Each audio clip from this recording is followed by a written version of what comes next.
Welcome to my channel. I'm Scott, and in this video I am going to walk you through the process of valuing SHEL stock by analyzing their financial statements and dissecting their financial ratios so we can determine if it's a buy or a sell. SHEL is vertically integrated and active in every area of the oil and gas industry, including exploration, production, refining, transport, distribution, marketing, petrochemicals, power generation, and trading.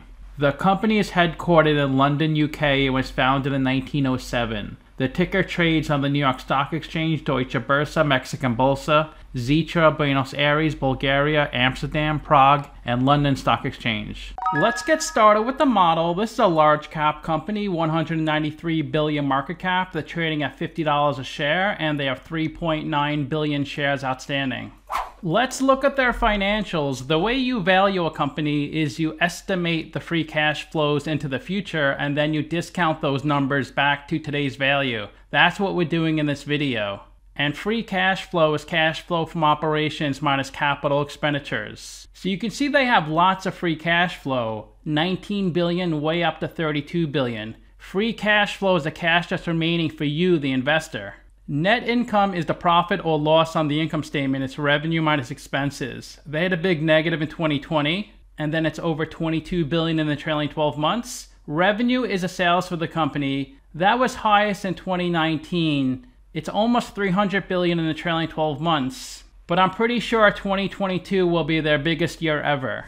This is the company's income statement. The top line is the revenue, the sales. Below that is their cost of revenue. These are all the expenses directly related to generating the revenue. Revenue minus cost of revenue gives you your gross profit. So you can see they had negative gross profit in 2020. When oil prices are low, like below $50 a barrel, companies like this can't really make a profit. Below that is their operating expenses. These are all the expenses not directly related to generating the revenue. An example is marketing. Gross profit minus operating expenses gives you your operating income. You can see how high their margins are. Their operating income is a lot higher in the trailing 12 months compared to 2019, but they had lower revenue in the trailing 12 months compared to 2019. They spent $4.5 billion of interest on their debt, which is a lot higher than 2021. Then you have your pre-tax income, your taxes, and the bottom line of the income statement is your net income, which is really high in 2021 and the trailing 12 months. In 2020, at the peak of COVID, oil prices were low and they had negative net income. This is the company's statement of cash flows. The top line is operating cash flow. That's how much cash the company generates from its operational business. They generate a whopping 51.6 billion of cash in the trailing 12 months. But a company like this spends a lot in CapEx. These are investments in property, plant, and equipment. When they build out the infrastructure to start extracting oil, the cost of that build out goes into CapEx, then it's carried on its balance sheet and depreciated over its useful life onto the income statement. Operating cash flow minus CapEx gives you your free cash flow, and they have a ton of free cash flow in the trailing 12 months. So they do pay a nice dividend. They also bought back a lot of stock, 6.5 billion in the trailing 12 months. In 2019, they bought back over 11 billion of stock. When a company buys back its own common stock, that decreases the shares outstanding, making your shares more valuable. They did add some debt in 2020, but paid down a lot more in 2021. Let's look at the capital structure. 176 billion of equity, 86 billion of debt. They're 67% equity, 33% debt. Their net debt is 48 billion. So if they wanted to, they could pay down almost half their debt with the cash on their balance sheet. And I gave them the highest whack on Finbox, 9.3%, and that's a discount rate we're going to apply to the future cash flows. We estimated 4 years of future free cash flows. We also estimated the terminal value, which is all cash flows. Past year 4, that's 264 billion. We discounted those numbers back to today using the weighted average cost of capital. We get a value of the company of $280 billion.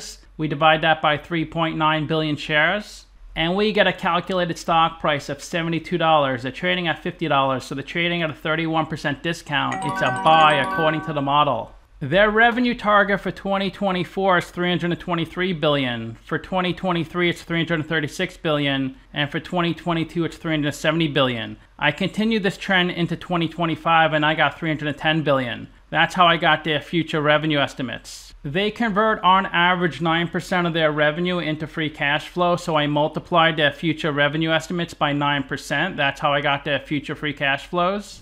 The website Simply Wall Street values the company at $66. They're saying it's 24.4% undervalued. 4 analysts priced this stock and the average price target is $68.43. The low is $60, the high is $75.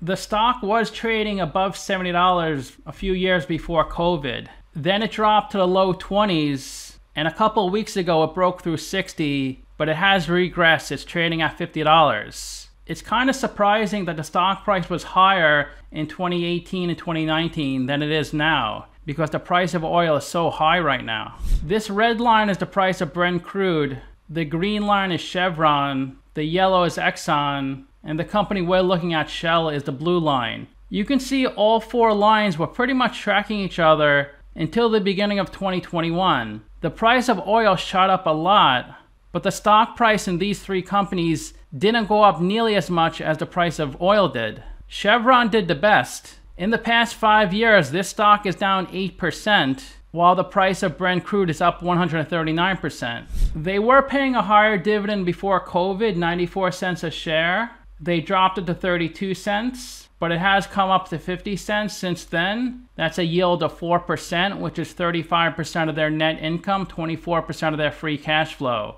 I'm pretty confident they're going to pay a special dividend or raise their dividend a lot this year because they're bringing in a ton of cash flow.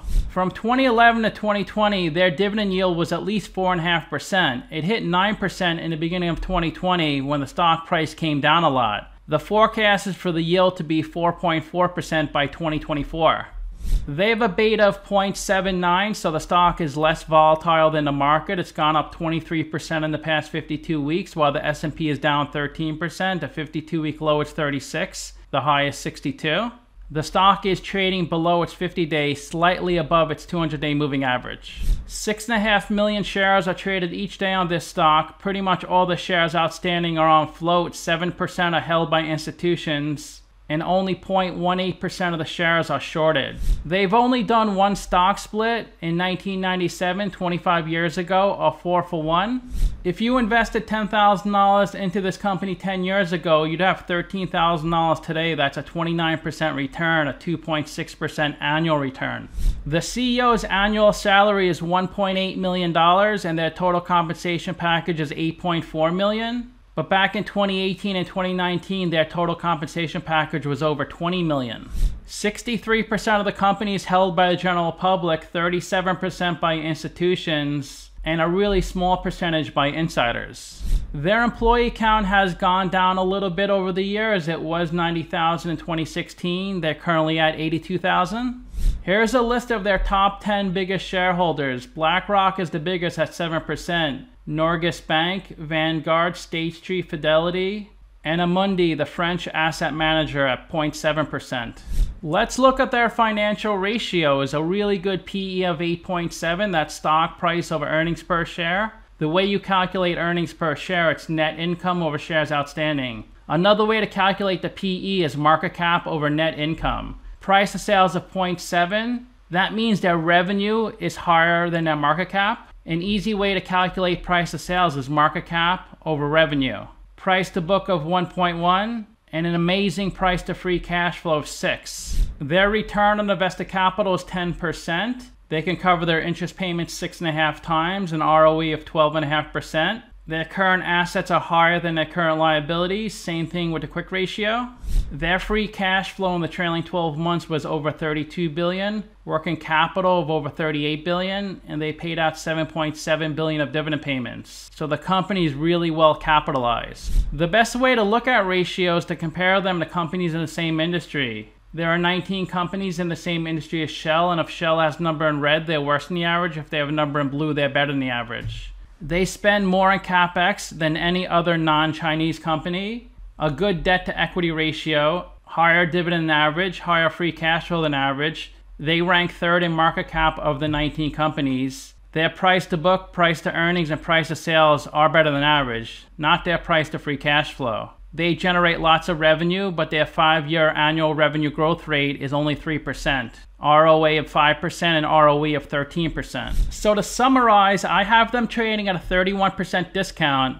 And the question is, how high will oil go? If it continues going higher, so will their stock price. Plus you get that consistent, solid dividend. I rank their free cash flows 10 out of 10, their revenue 8 out of 10, and their ratios 8 out of 10. So let me know what you think. Give this video a like, subscribe, or comment below. Also, if you'd like to get a custom valuation or just support the channel, you can become a member by clicking on the link in the description below. Thanks for watching.